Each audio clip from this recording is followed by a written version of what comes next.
Hi, I'm the History Guy. I have a degree in history and I love history. And if you love history too, this is the channel for you. 194 years ago today, on June 2nd of 1823, a group of fur trappers in the Yellowstone area of Wyoming were attacked by Arikara Indians. 15 of the group were killed. The attack would lead to a pointless and ineffective military campaign and would inspire a scene from the 2015 movie The Revenant. But it was more important than that, because that attack caused a small group of American fur traders to change how they did business. And that change would transform the nation. The story includes many personalities of the Old West, but it begins with one in particular. William Henry Ashley had already moved to the land that would eventually become the state of Missouri before it was even purchased for the United States from France as part of the Louisiana Territory in 1803. During the War of 1812, he served in the Missouri militia and had risen to the rank of brigadier general. He went by the title general for the rest of his life. When Missouri became a state in 1820, he was elected its first lieutenant governor. William Henry Ashley was the quintessential frontier businessman, and in 1822 he set his sights on the lucrative fur trade in the great American West that had just been opened up by Lewis and Clark. In 1822, Ashley and a partner would run ads in St. Louis area newspapers addressed to enterprising young men, saying that they wanted to raise a company of 100 men to ascend the Missouri River to its source and there be employed for a period of 1, 2, or 3 years.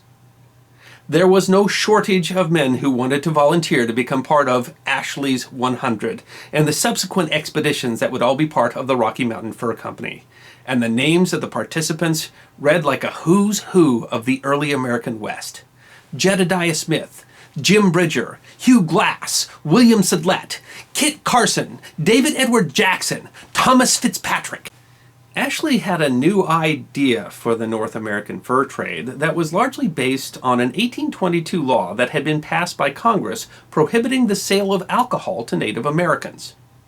Previously, the fur trade had mostly acquired their pelts from Indians, who actually did most of the trapping, and fur companies like the Hudson Bay Company would build posts along major rivers, and those posts would be a center where they would trade with Indians for pelts and then take the pelts downriver to market. But the item of barter was alcohol, and that was now prohibited. And so when Ashley advertised for enterprising young men in 1822, he was suggesting a completely different deal. The men themselves would do the trapping, and the company would provide to them all the tools and equipment that they needed to do so. In exchange, half of the pelts that they acquired would go to the company. The other half of the pelts would be sold to the company at the prevailing rate, and that would be the men's wages. It seemed a good deal, but it was resented by the Native Americans, who resented the Anglo attempts to undercut their fur trade, and that was a large part of what drove the Arikara attack in 1823. Now, after the attack, many company men, a bunch of U.S. soldiers, and about 600 Sioux Indians, who were enemies of the Arikara, went chasing the Arikara all over the Wyoming Territory, but they never managed to bring them to battle. And Ashley realized that the Arikara would come back just as soon as the soldiers left, and that the greater Yellowstone Basin would not be a safe place to try to acquire furs. And so that attack would force him to change strategy one more time.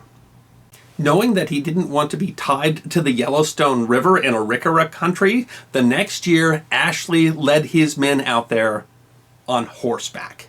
Instead of, as the fur trade had always been, being tied to the rivers, now they could go out in small groups and go acquire their pelts and do their trapping, and then they would come together once a year where they would trade the pelts and get their pay and acquire equipment before going out again in what was called the rendezvous system.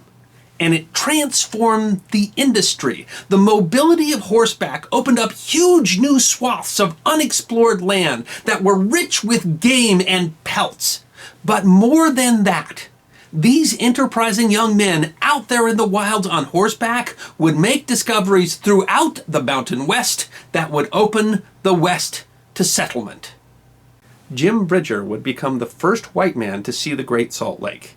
and would establish a trading post along the Green River that would eventually become a critical resupply point for wagon trains along the Oregon, California, and Mormon Trail, and is still there today as the small town of Fort Bridger, Wyoming. Later in 1859, he would be the chief guide for the Reynolds expedition, which would explore and map nearly 250,000 square miles of the Mountain West. Jedediah Smith led the first group of white men who would explore the Black Hills of South Dakota, and then went west, becoming the first U.S. citizens to cross the Sierra Nevada mountains and travel up the coast of California to the Oregon Territory. Thomas Fitzpatrick was the scout that shepherded the first 2 immigrant wagon trains along the Oregon Trail to California and Oregon. William Sublette founded a trading post in Wyoming that would eventually become a center of trade and diplomacy and a centerpiece of the Indian Wars. Eventually, it was renamed Fort Laramie, and it still exists today as a National Historical Site. David Edward Jackson was the first white man known to winter in the valley in front of the Teton Mountains, and that is why that world-famous valley, now known as Jackson Hole, bears his name. Army Officer John C. Fremont was a central figure in America's westward expansion. It was his documentation and maps that really allowed the westward expansion, but he was really a creature of Ashley's 100. He would eventually lead 5 expeditions in the Mountain West. In the first expedition, he depended upon the map that was created by Jedediah Smith. And as his chief guide, he used one of Ashley's enterprising young men, a man named Kit Carson. On his second and longest expedition, the chief guide was Thomas Fitzpatrick, and Kit Carson would join him again for his third expedition, the last before the Civil War. William Henry Ashley sold his share of the Rocky Mountain Fur Company to Jedediah Smith in 1826. He returned to Missouri, where he served 3 terms in the United States Congress before unsuccessfully running for governor of Missouri. To be sure, fur trading was a dangerous and not always profitable business, and there were certainly controversies. Many of Ashley's 100 were implicated in the mistreatment of Native Americans. The industry itself was short-lived, as overtrapping, dwindling animal populations, competition among the different companies, and a change in fashion in the 1830s from fur hats to silk hats eventually brought an end to the mountain man existence.